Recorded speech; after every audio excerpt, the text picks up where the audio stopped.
Good morning, everyone, and welcome to day 3 of the 13th Annual Indiana University Education Conference presented by the Indiana Department of Children's Services and Strata Education Network. This year's theme is creating inclusive, innovative, and equitable pathways for learning during COVID-19. We're so glad that you are able to join us. I'm Steve Jefferson with 13 News, and I am joined by the one and only Fanchen Stinger from Fox 59, award-winning journalist. Good morning and welcome to day 3, Fanchen. Good morning, my friend. So glad to be with you once again, Steve. And I am so glad to be with all of you who are with us for this third and final day. We've heard so many positive responses so far. So welcome once again.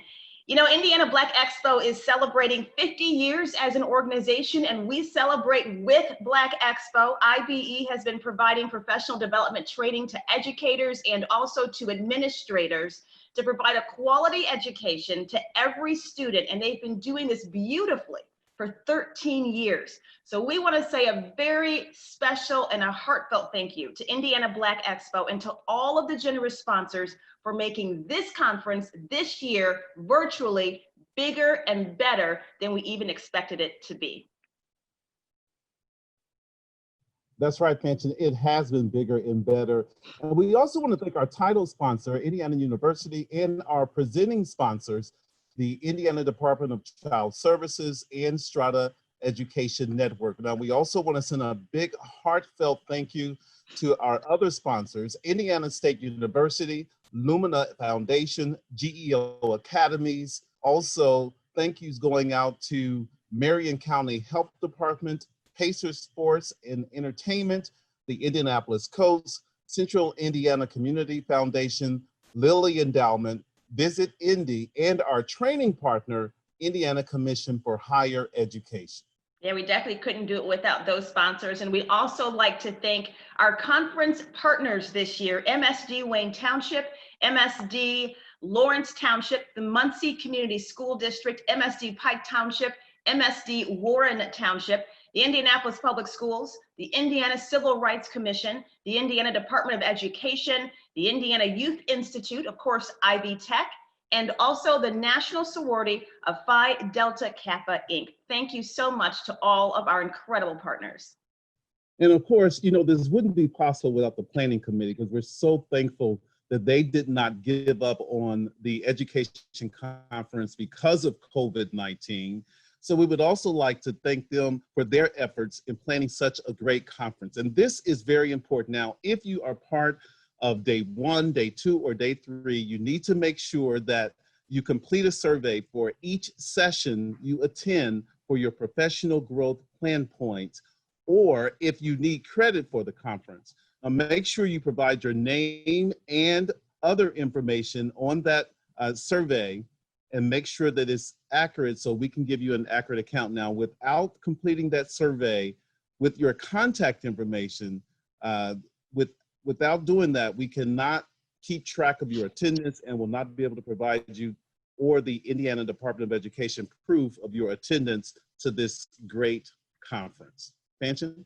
Well, Steve, today is the third and final day, and it's going to be an action-packed day. Dynamic speaker up this morning, and today we have Dr. Mark Lamont Hill. He is one of the leading intellectual voices in this country.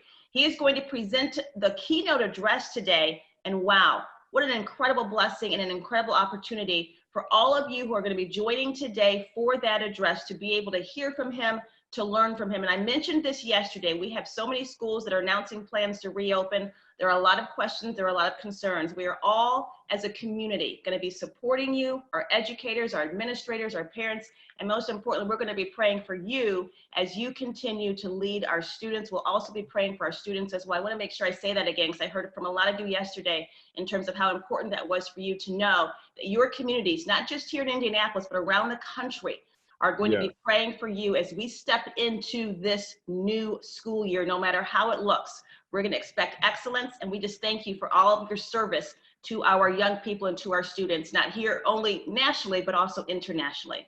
So let's get this day started. Our first session today is being presented by our very own dynamic leader here in Indiana, Tanya McKenzie. She's not only an incredible community leader, but she's also a dear friend. We respect her and honor her so much. She is president and CEO of the Indiana Black Expo. So please help me welcome right now our session moderator first, Mrs. Christian Strickland. She is Chief Communications and Engagement Officer for the Indianapolis Public Schools. Christian, good morning. So good to see you. Have a great day, everybody. Thank you. Good morning, Christian. Good morning. Thank you. And hello, everybody. Welcome to Silence is Not an Option, how parents feel educators should help students process racism and police brutality. As mentioned said, my name is Christian Strickland. I am Chief Communications and Engagement Officer for Indianapolis Public Schools, and I will be your moderator for this session. So just a few housekeeping rules before we start. Remember, if you have a question, please type it in the chat box and we will get to as many as possible at the end of the session. Also, please remember to complete the session survey. Your answers will help with planning for next year's conference. Toward the end of the session, there will be a link in the chat box that will connect you to with the survey. So without further ado, I'd like to introduce our presenter for today, Ms. Tanya McKenzie, a very, very good friend of mine. Many Black parents are wondering whether our schools will be safe this school year. We are concerned about the level of preparedness and training that the administrators have acquired to handle the heightened level of trauma experienced by Black students when school returns. Attorney Tanya McKenzie is the President and Chief Executive Officer of Indiana Black Expo Incorporated, a nonprofit 501c3 organization with 12 chapters in Indiana. As IBE's General Counsel for more than 13 years, Bell oversees day-to-day operations and various programs and initiatives, as well as Summer Celebration and Circle C Classic fundraising events, and generating more than $28 million in annual local spending. That's more than 400,000 attendees annually, and provides scholarships that have totaled $4.6 million to Indiana students. Tanya has also served on the board of directors for IBE from 2001 until 2007, immediately preceding her position with IBE. Tanya was the Assistant General Counsel, for Community Health Network and an adjunct legal writing professor at the Indiana University School of Law. While at Community, a billion-dollar nonprofit health system, Tanya managed all of its litigation for 5 hospitals and more than 70 sites of care. From 2000 to 2003, Tanya was a litigation attorney at Ice Miller, where she first became acquainted with IBE while serving as outside corporate counsel. Good morning, Tanya, and welcome. Thank you, Christian. I really, really appreciate it. Good morning, everyone, and hopefully you've had your coffee, you're up, you're ready to go. And I really am excited to be here and to really kind of share with all of our educators and our administrators from across the country. You guys are, we couldn't do what we do with our children without you. And I'm gonna go ahead and get started because I don't think I have a lot of time. They're doing that real quick. And the one thing that a lot of people may wonder is why did we, why this community survey? The one thing that we wanted to do, we've been partnering with educators and administrators from across the state for 13 years. And we know the hard job that all of you have with respect to educating our children. And there's been a lot happening throughout the world, particularly throughout our country, that a lot of us as parents and families and children, which are your students, have been digesting over the, from the start of 2020, but mainly since school has been out. And so what we wanted to do is we just wanted to get a sense from parents as it relates to a lot of the social justice issues, a lot of the incidents that have been occurring, the microaggressions and all of those things, what did they expect, or what do they expect from our educators and administrators? And what we wanted to do is share that information with you so that you are prepared to move forward. And so we had 117 responses within about 5 days prior to this presentation, with 53 school districts represented. We'll go over some of the yes or no answers, and I want to share with you just those themes throughout the survey. And first of all, I want to just make sure that I put a disclaimer out there that I am a parent, I am a community leader, and I am an educational partner. I am not a mental health expert. I am not a social justice expert, and we will have many of them kind of talk to you throughout the rest of the day. And so really the objective of this presentation is just really to share information with you so that you are prepared to address it when the school year starts.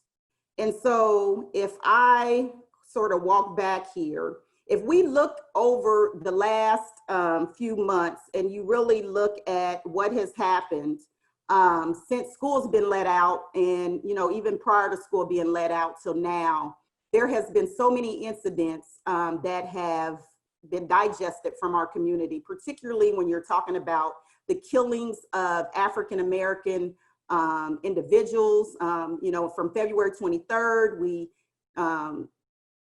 had the incident or the killing of Ahmaud Arbery, which I'm pretty sure you're familiar with, who was the unarmed 25-year-old African-American man shot and killed in Georgia while jogging. Within a month, we had the incident involving Breonna Taylor, an emergency medical technician that was shot in Louisville, Kentucky, when her apartment was raided by the police there. And then we, even locally here, have had the killing or the shooting of Drashawn Reed and the officer involved shooting of Mikhail Rose, both of those within days apart by IMPD. And then on May 25th, George Floyd was killed by police as the officer put his knee on his neck for nearly 9 minutes while other officers held him down in Minneapolis. Then we go into May 30th with a local journalist in Fort Wayne who was shot by the police. And then we get into incidents involving hangings of African-American men in California, another in another area. And so then even here in Indianapolis, on May 31st, we have the incident that was captured on video of the Black women that were beat, I would say assaulted with batons during the Indianapolis protest. And it keeps going. In June, again, I think I referred to the Black men that were hung from the trees, one in California, one in New York. Then we go into June 12th, and you have the Black man, Rashard Brooks, who was killed by police in Atlanta, Georgia. Then after that, you have the police officers who walk off of the job or who call in sick in an effort of protest in Atlanta. And then recently, not too far from where we are in Indianapolis, we have the civil rights activist Booker, who alleges that he is the victim of an attempted lynching in Monroe County. And so I say all that just because I just want for us to just think for a minute of what we have digested just over the summer and even just this year. And that is not only families, not only students, but also educators and administrators within the school district. And then when you layer that with COVID-19 and everything that you are dealing with, or that we are dealing with as a country right now, there is a lot of trauma that is going on right now. And so as a parent, I understand what that means. And as a partner to our educators and administrators, I realize just you know, everything that you will have to deal with, the aftermath of that trauma and all of those things when our children are in your care. And so as a parent, and as you know, it concerns me. I have a daughter who does not, she's 16 years old. She does not even want to go walking with me in my neighborhood because she is afraid that something may happen. And so what that says is, with everything that has been digested over the last few months, there's a lot of trauma out there, and our educators and administrators, and with everything that you guys do, my hat goes off to you. We need you right now more than anything ever, as we, you know, try to digest these issues. And so really, that's the purpose of this study, is really to kind of get a sense from our families. What do they expect? What role does the educational institution, does our schools sort of play with this? And so I'm going to go through real quick with some questions that we asked, and provide you with some of those responses. And right now, it's just information sharing. What I would like for you to do, if you believe that you have best practices in response to any of these questions, if you actually can leave those in the Q&A, because what we want to do is we want to go back and we want to share this with those parents and with those families who actually participated in the survey. And so if there's any thoughts, any ideas, because we look to you as, you know, the folks to help us as we digest, and we look to you to get a better understanding of what the schools are doing as it relates to this area, particularly with respect to training, particularly with respect to the response, and as it impacts the educational system. And so real quick, I'll go through these responses. So the first question that we asked is, did your child ask your thoughts or share their thoughts about what happened to George Floyd? And what did they say? How did they respond? Do you need help with the talking with the subject? And so the summary of those responses, you know, and again, these are themes that we heard throughout the sponsors, is obviously this is not anything that should be surprising to you. Many of the students, of your students, or many of the children were disturbed by racism or the actions of police officers. What many of the parents said, their response, what they said their response was, they talked about how they should react to the police immediately. And so, you know, they got into, this is what you should do if you're stopped by the police, this is the way to respond. And as you know, in the African-American community, it often is a conversation about survival.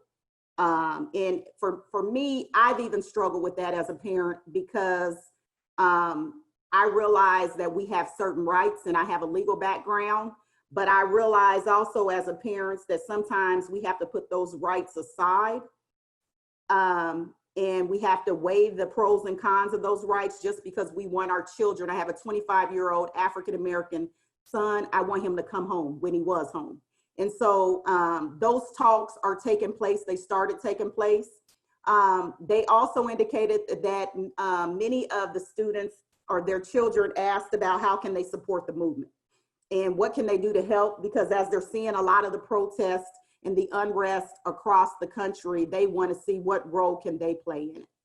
And so for many, and this is where I would fall as a parent, is, you know, once the incident or the killing of George Floyd occurred, having that conversation, I have a 16-year-old, having that conversation is difficult.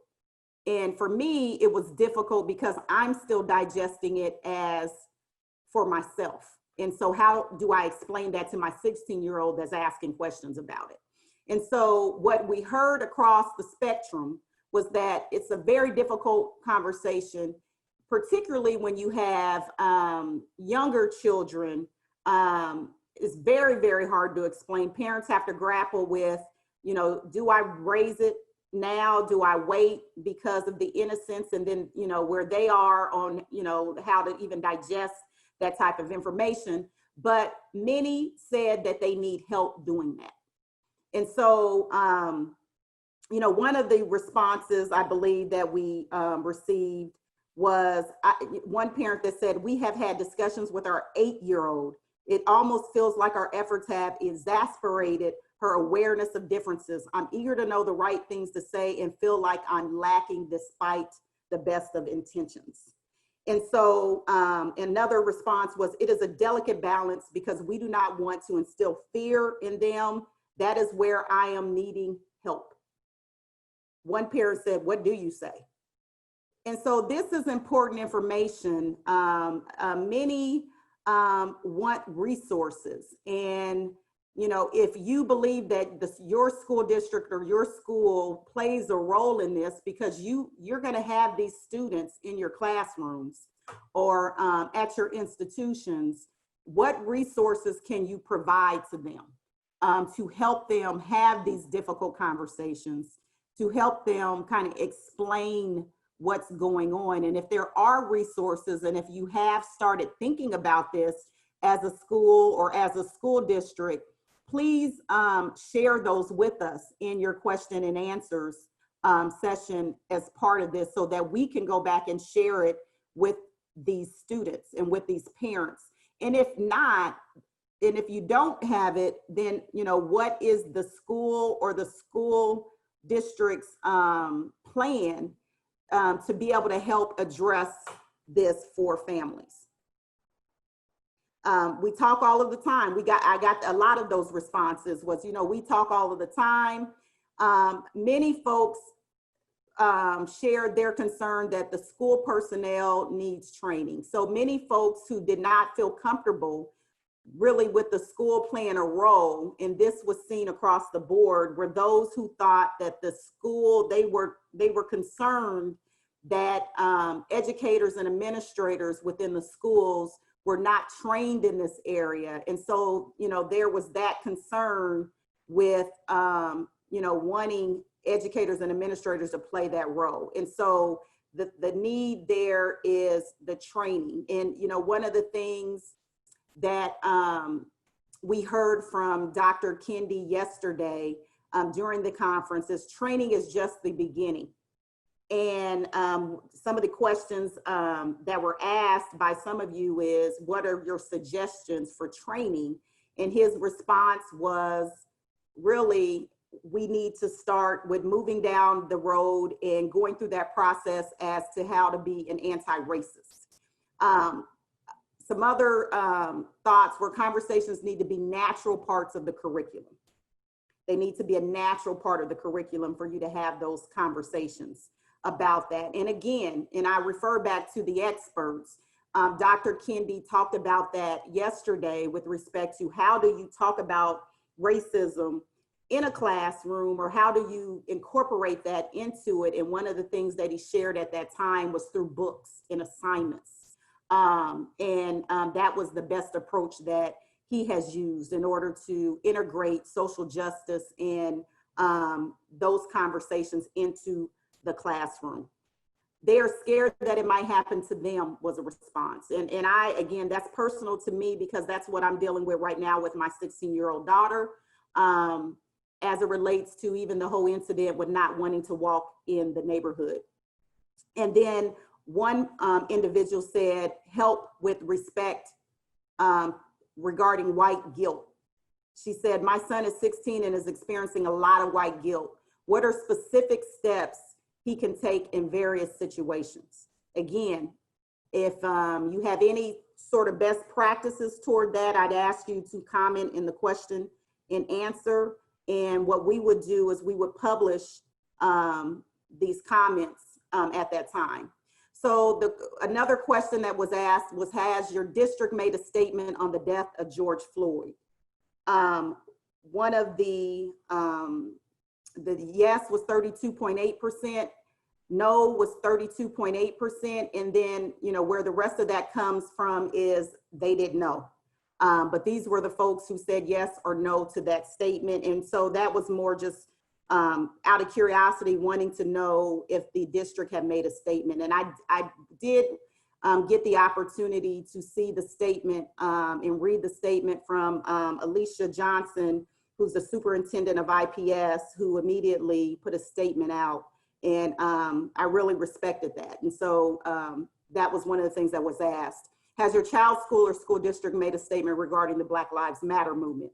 Again, 36% said yes, 33% said no, and then everyone else was undecided. They didn't know as it related to that. Has your child's teacher or principal contacted you about their support during this time? 17% said yes, 81% said no. Did their contact help? And again, there was a low percentage of folks who were contacted, so that's why you only see 13% said yes. Out of the ones who were contacted, 13% said yes, and 3% out of that very small number of the ones who were contacted said no, it did not help. Do you have any concerns about your child returning to school in the fall? 65% said yes, 33% said no. And I can tell you that there was a spot on the survey or a component for open-ended sort of answers to that. We did not specifically ask about COVID-19. We didn't mention anything about COVID-19.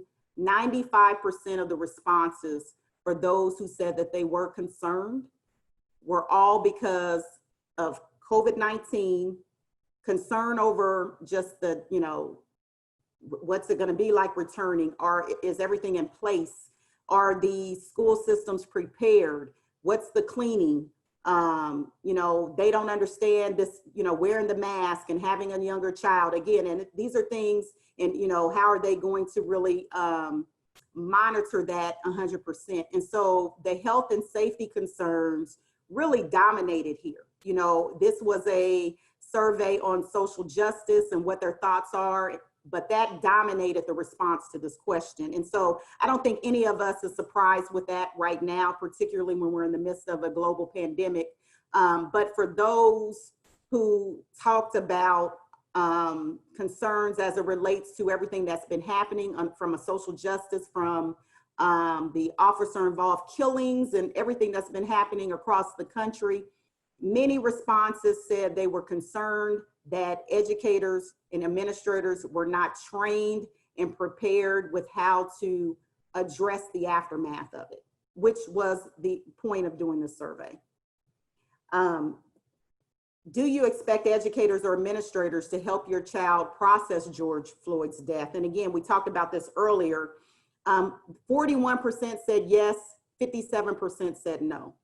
And again, most of the folks who said no, and again, I shared with this before, there were concerns that they felt that the educators and administrators were not prepared, and they had concerns with the views, implicit biases, those type of things that would sort of enter into the equation in the event that that happens. And so again, this sort of the training issue popped up as it relates to this question. How would you like educators or administrators to help your child process George Floyd's death or issues concerning social justice or police brutality? Some of the themes that came from that was, we want to make sure that the schools are a safe place. That was really number one. One of the other responses was, we want to make sure that the school systems and the educators and administrators acknowledge that this is an issue, that racism is an issue in our country. And so we want them to acknowledge that. We want them to provide a safe space for our children. We want them to give our children an opportunity to be able to discuss these type of incidents and to be able to discuss their feelings in an environment where educators and administrators are listening. We want to make sure that they incorporate social justice into the curriculum, was a big sort of piece of that.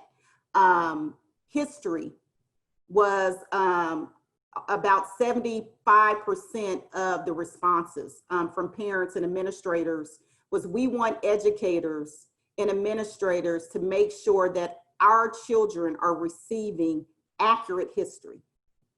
And again, when Dr. Kendi spoke yesterday and the question was asked of him for his view as a historian, how should that happen? And one of the things that, again, I think I referred to it earlier, is he said it should, his best practice is using books to be able to do that.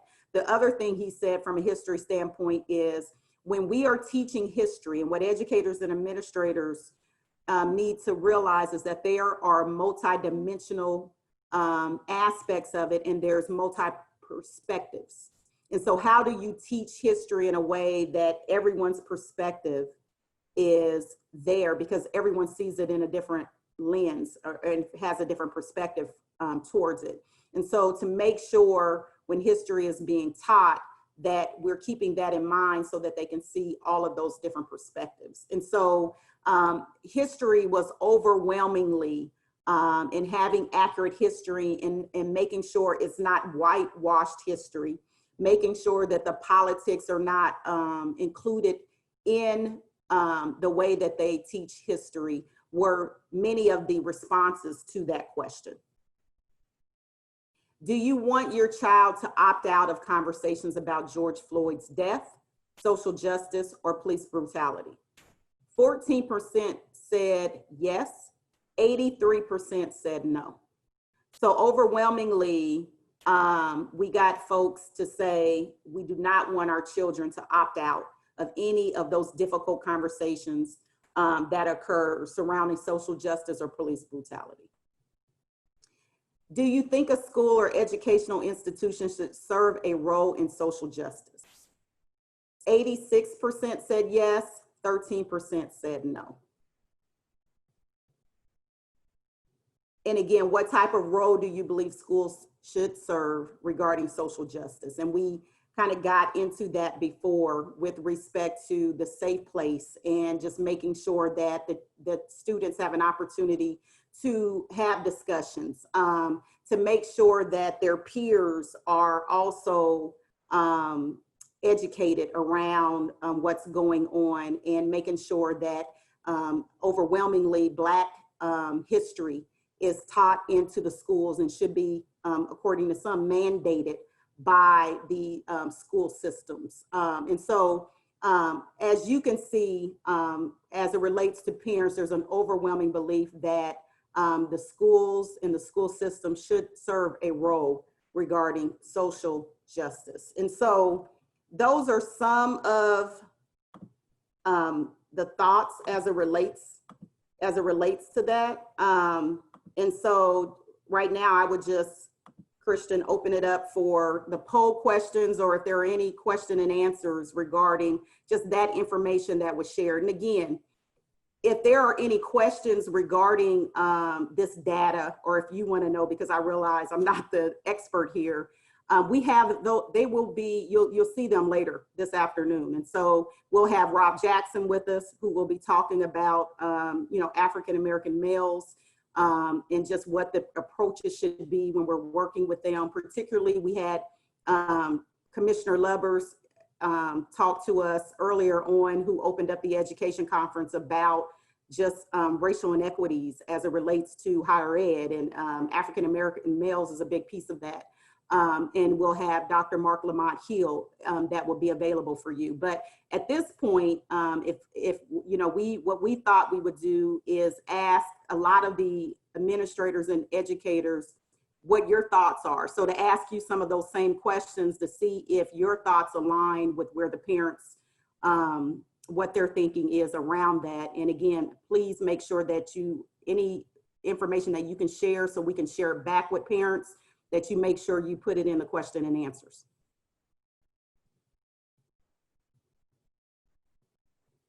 And Christian, I'll turn it over to you for the polls. Got it. Thanks, Tanya. Just very, very important information at a very important time. And as you had mentioned, our superintendent and IPS did make a statement. Also happy to share, we have a Black Lives Matter resolution, as well as a new policy that our board recently approved.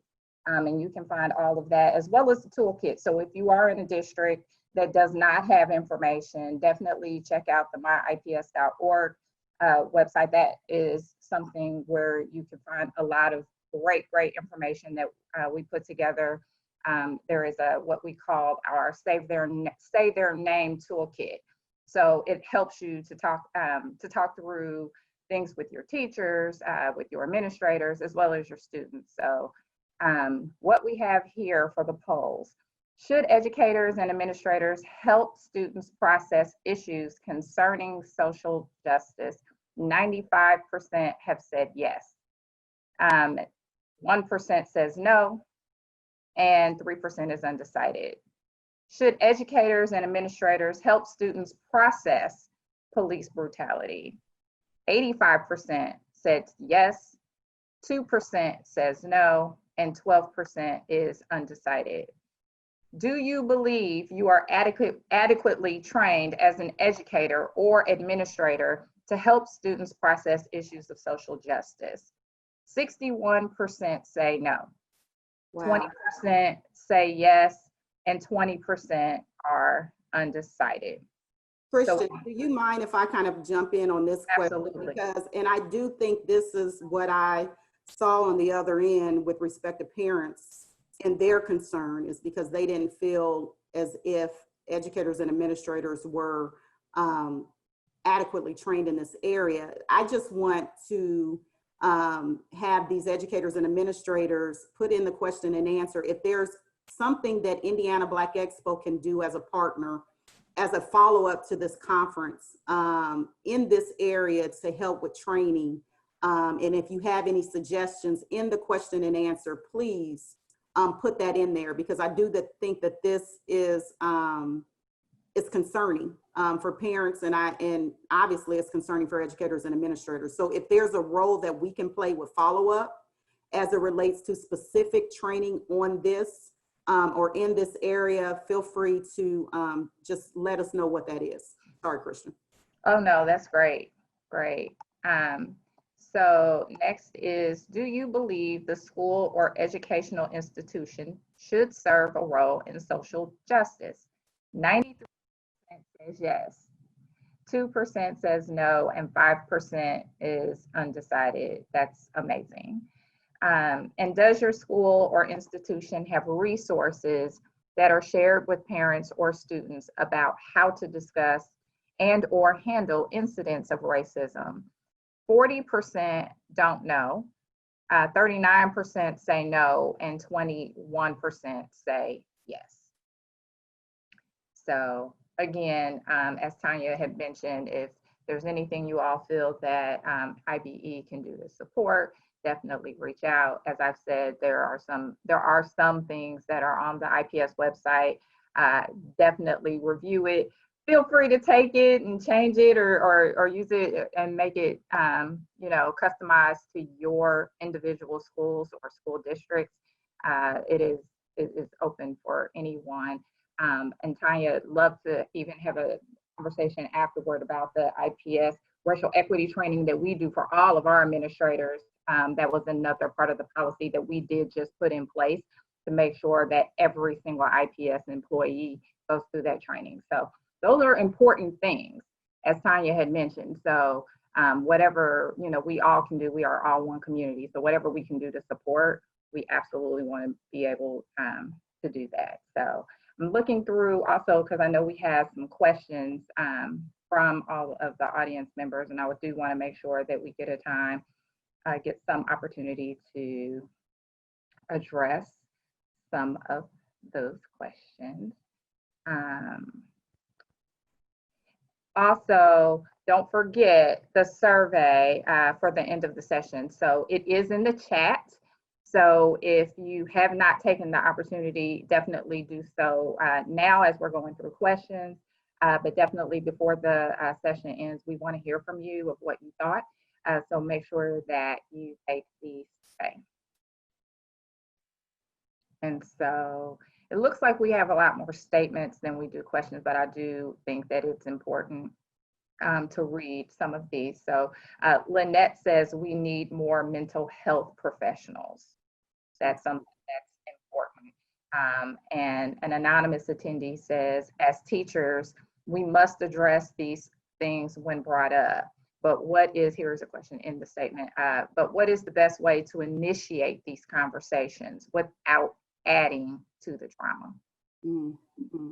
And quite frankly, that was some of the concerns that the parents had, was they felt like it was a delicate balance, even as they talked to their own children, because they didn't want to produce or to foster a sense of inferiority.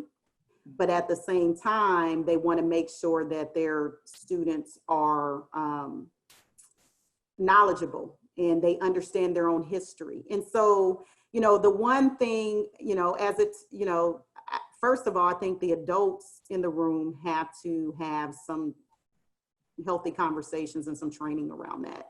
And I would recommend Dr. Kendi's How to Be an Anti-Racist book. I read it prior to the conference and actually hosted a book discussion with a small group of executives to kind of talk through it.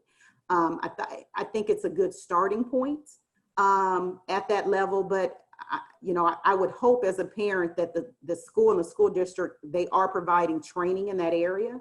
And that's a start with that, but how to not make it worse. Again, I'm not a mental health expert, but we will make sure that we follow up and get some available for us to continue to have these discussions around that topic. Tanya, so second part of that question is, should parents be given a heads up before a planned conversation? And do you think that it's a different type of conversation, obviously depending on who you're talking to, whether it's teachers, and that is whether or not those are Black teachers of color versus white teachers. But either way, do you think that parents should be given a heads up before they have that conversation? Absolutely. Absolutely. I would, and I can't stress that enough. Absolutely. And from the survey, you saw that some parents, it was a small minority, they may want those children to even opt out. But I think it's a minority. And I think the reason why is because they don't feel like educators and administrators are adequately trained. And if you go back to the poll, educators and administrators, majority of them agree that they're not. And so I think that is the hiccup, but definitely you would want parents to definitely be given a heads up before any of this takes place. Now, I know that's hard sometimes. If you have a student who comes to school and they're struggling and they start talking, again, that goes back to training as to how do you address it. Right now, our staff, we're going through trauma-informed care training as a staff, just because we're a nonprofit organization and we're serving students. So we want to make sure we're trauma-informed, and that the way that we handle situations, because we have a performing arts academy where students are coming in, we want to make sure that we're abiding by what that training says we should do. And so I just strongly encourage for educators and educators to go to administrators and demand the training. That's one thing I would say in order for you to be equipped, because right now, as you can see, it is an expectation. And so what we try to do is come alongside of you to offer this training, and even for free, just because we know it's critical for the community. So if we need to follow up, we'll follow up, and we will make sure that we get those experts there to do a deeper dive into this issue, because that's how important it is. Lots of comments about the need for training. Thoughts on whether or not what the relationship or the role of IDEO is as far as some of these trainings? Well, the Indiana Department of Education is a huge partner of ours as it relates to training. They endorse this conference with what we do. And, we can have them involved. I can't imagine that the Indiana Department of Education would not want to be a partner with respect to making sure educators and administrators are trained across the state, which is why they're on board for this conference. And so, you know, that's a discussion. Again, you know, hopefully we have everyone's information and we can continue this discussion after this conference to kind of get everyone's input. But I know that the Indiana Department of Education will come on board to help us make sure that our educators and administrators are trained in this area. Great. Well, I do want to be mindful of our time. So just one last time, if you have not filled out the survey, please do so now. It is in the chat. But other than that, Tanya, thank you for just sharing this very important topic this morning. And to all of you, thank you for attending. Silence is not an option. It is not an option. How parents feel educators should help students process racism and police brutality. Again, thank you, Tanya. And please remember to complete the survey, where your answers will help us with the planning of all of our sessions next year. And with that, we'll say, have a good rest of your day.